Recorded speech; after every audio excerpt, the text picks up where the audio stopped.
হঠাৎ বিশ্বনবী দেখলেন আকাশের সূর্যের আলো ক্ষীণ হতে শুরু করেছে, কমতে শুরু করেছে। তিনি খেয়াল করে দেখলেন এর কারণ সাইয়েদনা জিব্রাইল বিশাল ফেরেশতাদের বহন নিয়ে পৃথিবীতে নেমে আসছেন। পড়েন সুবহানাল্লাহ। এসে বললেন, ইয়া রাসূলুল্লাহ, আমি 1,40,000 ফেরেশতা নিয়ে নেমে এসেছি। আপনি কি জানেন না, ঠিক একটু আগে মদিনাতে আপনার এক প্রিয় সাহাবা, তার নাম হচ্ছে মুআবিয়া ইবনে মুআবিয়া আল মুজানি, একটু আগে শেষ নিঃশ্বাস ত্যাগ করেছে।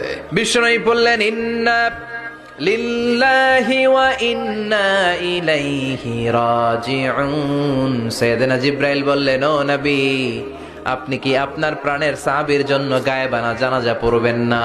বিশ্বনবী বললেন, অবশ্যই পড়ব। সাহাবীদের মধ্যে ঘোষণা দিলেন, ও সাহাবারা, তোমাদের ভাই মুআবিয়া ইবনে মুআবিয়া আল মুজানি কিছুক্ষণ আগে মদিনাতে ইন্তেকাল করেছে। সবাই বাইরে বের হয়ে আসো, এই মাত্র আমরা এই মুহূর্তে আমরা গায়েবানা জানাজা পড়ব। বিশ্বনবী প্রথম কাতারে দাঁড়ালেন, হাজার হাজার সাহাবারা লাইন ধরে দাঁড়ালো। সাইয়েদনা জিব্রাইল 1,40,000 ফেরেশতা নিয়ে সাহাবাদের পেছনে দুইটা লাইনে দাঁড়িয়ে গেলেন। প্রথম লাইনে 70,000, দ্বিতীয় লাইনে আরো 70,000, 1,40,000 ফেরেশতাদের বহর। আর সাহাবারা মিলে আল্লাহু আকবার বলে গায়েবানা জানাজা শুরু করলেন। নামাজ শেষ। বিশ্বনবী তো অবাক, ঘটনা কি? কোন সাহাবীর গায়েবানা জানাজায় তো ফেরেশতা নামে না আকাশের উপর থেকে।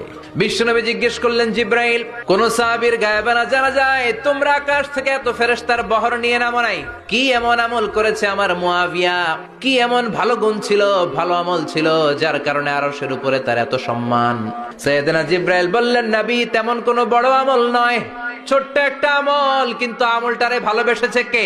আপনার এই প্রিয় সাহাবী হাঁটতে বসতে চলতে ফিরিতে সব সময় পড়তো, কুল হুয়াল্লাহু আহাদ আল্লাহুস সামাদ লাম ইয়ালিদ ওয়া লাম ইউলাদ ওয়া লাম ইয়াকুল লাহু কুফুয়ান আহাদ। পড়েন আল্লাহু আকবার।